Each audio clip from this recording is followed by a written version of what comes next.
Bom dia, meus amores! Sétimo ano. Olha aí, hoje a aula é gravada, tá bom? Pra gente entrar no capítulo 6. Conteúdo para vocês, nosso último conteúdo do ano. Conseguimos vencer o livro, né? Estamos terminando com pandemia e tudo, deu tudo certo, né? Então, gente, façam as atividades, tá? Mais uma vez cobrando a vocês, para que vocês possam ter uma nota boa na qualitativa, para quando a gente fizer nossa atividade de sondagem, né? Só somar e, ó, só ser positiva agora e logo, logo vocês já estão de férias, tá? Enquanto vocês estão na aula, eu vou estar avaliando os trabalhos de vocês, tá bom? Lembrando que vale até 2 pontos. 2 pontos quem conseguiu captar a ideia direitinho, fazer bem bonitinho, sem preguiça. E quem fez com preguiça vai ficar aí, né? Vou pensar aí quantos pontos eu dou, tá bom? Vamos para a nossa aula.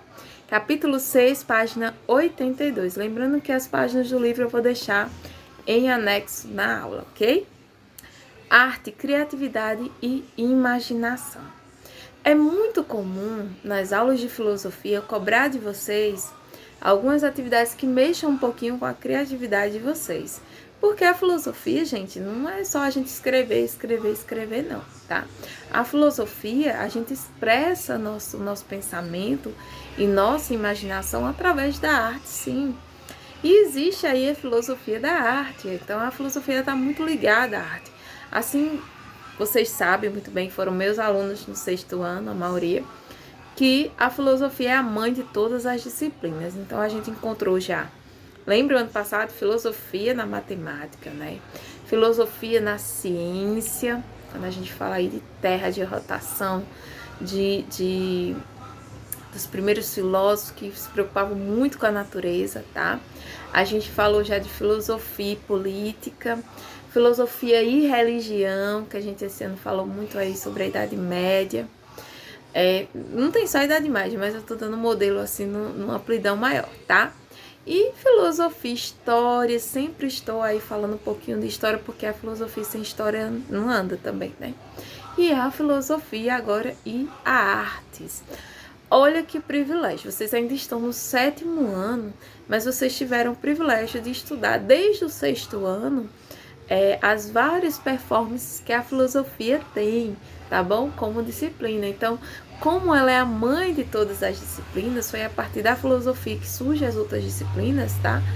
É tão importante para vocês entender isso, entender e passar por essas diversas performances da filosofia, faz com que vocês sejam seres mais racionais, mais racionais no sentido de pensantes, né? No sentido filosófico, de racionalizar sempre as questões.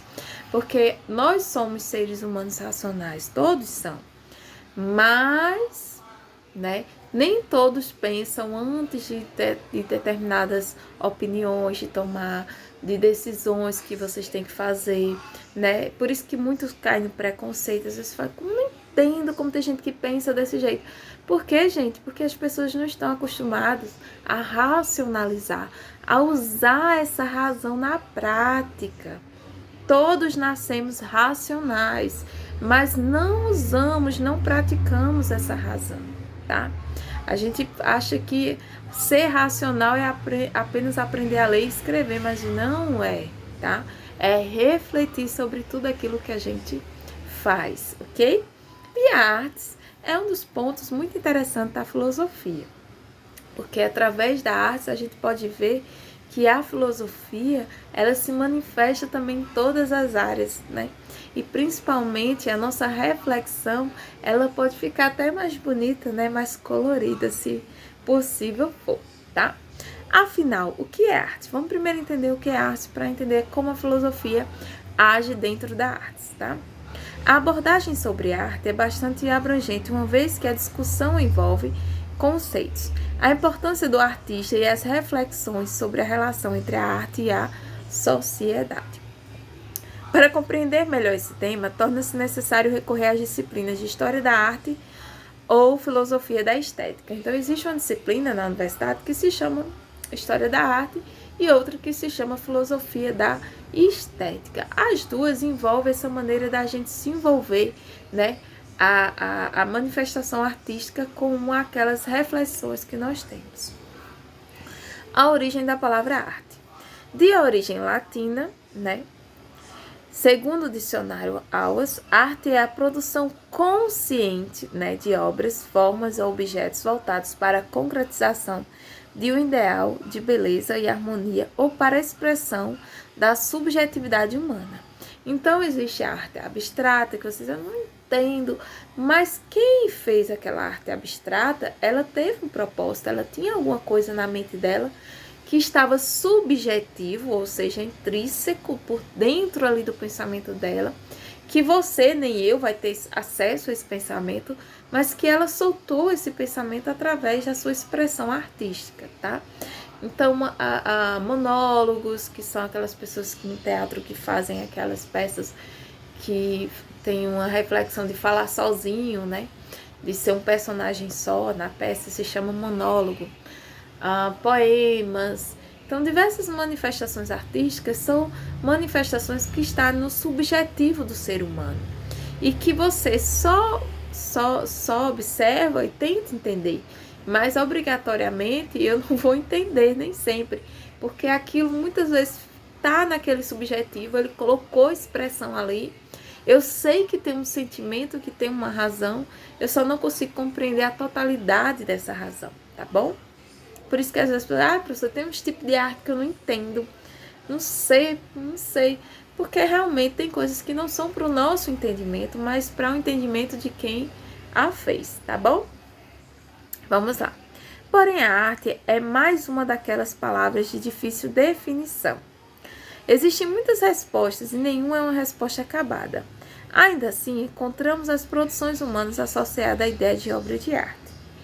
E aí ele coloca até uma escultura aqui, né, do Drômeos em Atenas, criada pelo escultor famoso, que é uma escultura de vidro e ferro, de 12 metros de altura, e que você olha assim, parece que ela está num tempo corrente, né, bem interessante. E é uma forma de arte, né, uma maneira que o artista estava expressando alguma coisa, né, então é difícil a gente entender.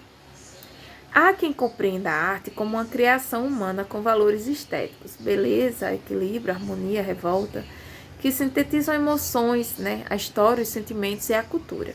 Então, muito daquilo que é produzido na arte traz, né, intrínseco nas suas linhas, nas suas composições, né, histórias, pensamentos, canções, sentimentos de tristeza, de alegria, de depressão, não sei, né?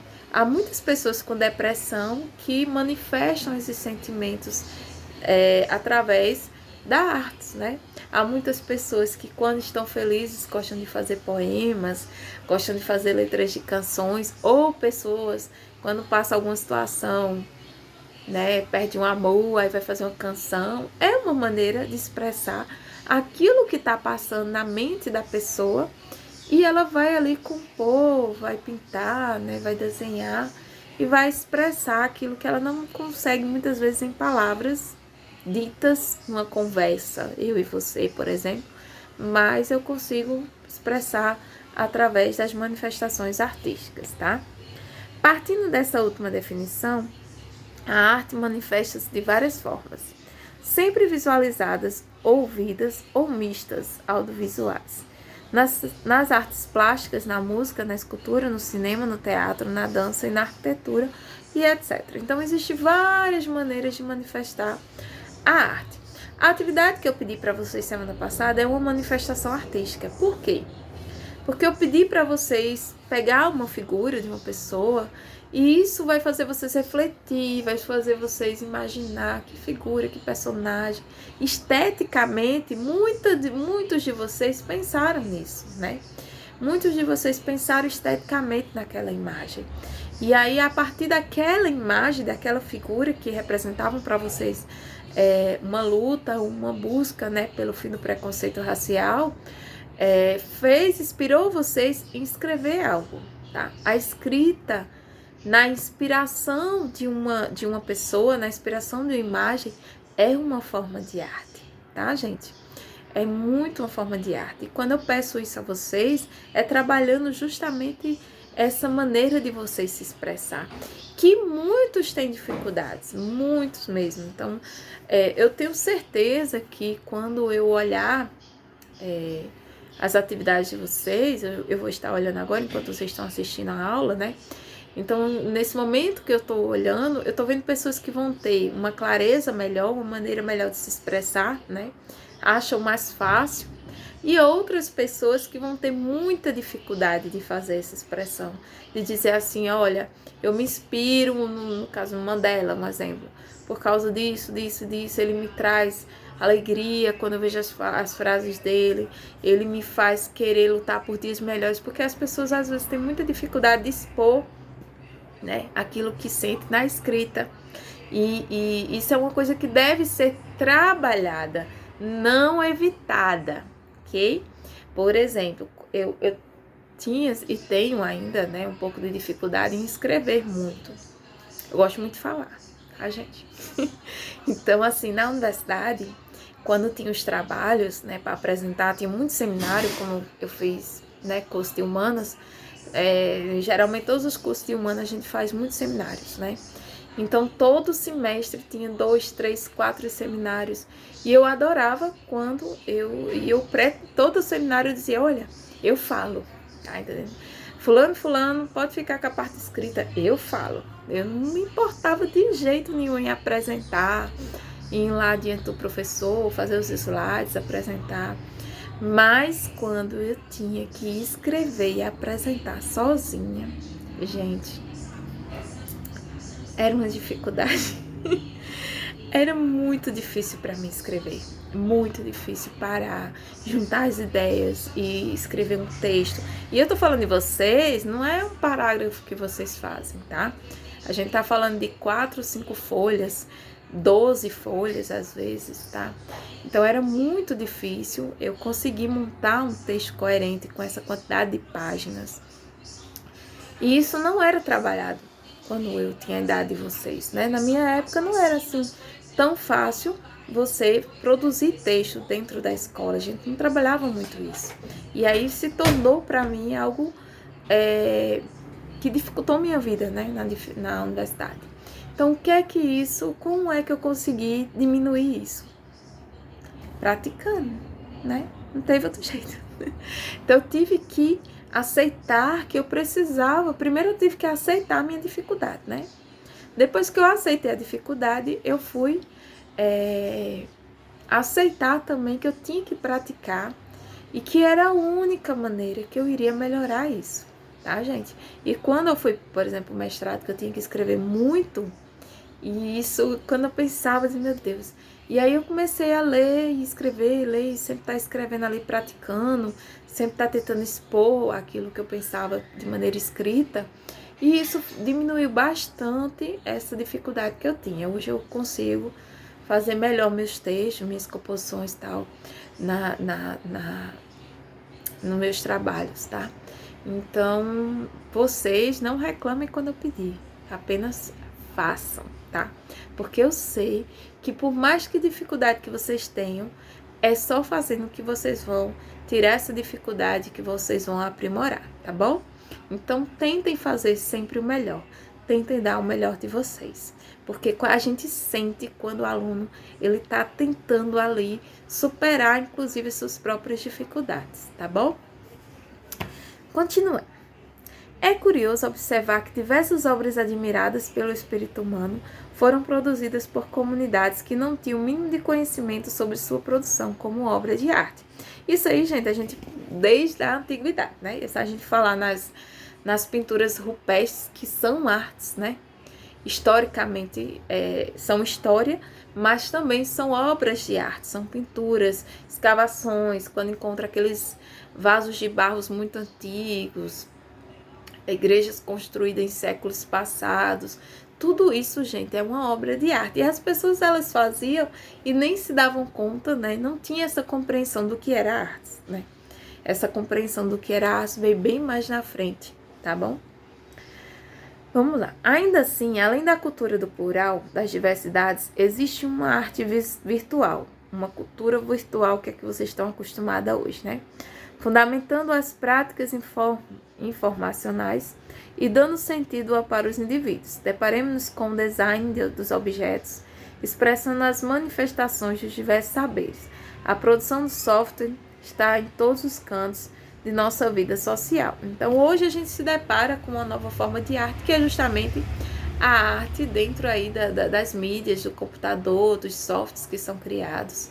Então, isso é arte também, caramba. Você pensar, né, em como montar um Photoshop, por exemplo, como mudar a imagem de uma pessoa transgênero. É muito massa, é muita arte, muito aí, né? Então, gente, criar aqueles designs bonitinhos que a gente bota na tela do celular, publica lá nos stories, é arte, tá bom, gente? Então, é a nova forma de arte que surgiu aí no século XXI. Em busca por compreender a si e o mundo, o ser humano questionou reflexivamente as formas de pensar. Dessas múltiplas formas vêm as mais variadas culturas, que por sua origem originam novas formas de expressão, que levam outras reflexões do mundo, a fim de expressar o seu interior, e o ser humano faz arte. No entanto, há várias concepções do que é arte. Pensando nisso, né, a gente pode até perguntar, aqui o livro sugere ao professor de história, né, as várias compreensões de arte dentro da história também, que é um pouquinho do que eu falei para vocês, né, aquelas catedrais históricas, aquelas casas que muitas vezes são destruídas e as pessoas nem têm noção que ali era uma forma de arte, né, azulejos portugueses, que é uma forma de arte, a maneira como eram esculpidas as paredes, né, lá no período da antiguidade. Tem tantas coisas que a gente pode citar aqui como forma de arte, né? As roupas hoje é uma forma de arte, né? Muitas roupas são realmente expressões artísticas e foram também, e são produções artísticas. Você já imaginou uma roupa indiana toda bordada à mão, com aqueles desenhos todos feitos à mão, gente? É uma obra de arte, tá? Aquilo é uma obra de arte, é uma vestimenta, sim, mas é uma obra de arte cultural ainda mais, né? Da cultura indiana, tá? Então, e tem tantas outras. As roupas dos nossos próprios, falando indiana, lembrei dos nossos indígenas aqui brasileiros, as vestimentas deles, vestimentas de festas, de cultura mesmo deles, é uma obra de arte, minha gente. Eles tingem, eles fazem à mão, tudo ali com materiais da natureza. Isso é uma obra de arte também, tá? Então, vamos seguindo aqui nossa aula, tá bom? Existem diferentes tipos de artes. E aí, o livro ele vai citar uma arte erudita e uma arte popular, que são termos criados para classificar algumas atividades artísticas, tá? Elaborados, esses dois termos foram elaborados ideologicamente, né? Ou seja, por grupos que dominam a sociedade. Então, pessoas que têm o poder, né? Aí, então, professores, tal, universitários, políticos, criaram esses dois termos de ter uma arte erudita e uma arte popular. Então, o que seria a arte erudita e a arte popular? Interessantíssimo esse conteúdo para vocês, tá bom? Na cidade do Recife, capital de Pernambuco, a orquestra Criança Cidadã, Meninos do Coque, com crianças e adolescentes do subúrbio estudando e tocando música clássica, tá? Preenche a nossa alma de beleza. E esse tipo de orquestra é considerada chamada de arte erudita, tá bom? A arte erudita tem origem do termo uma compreensão muito reservada ou atribuída ao público elitizado. Por isso que às vezes esse termo erudito e popular ele é criticado. Por quê?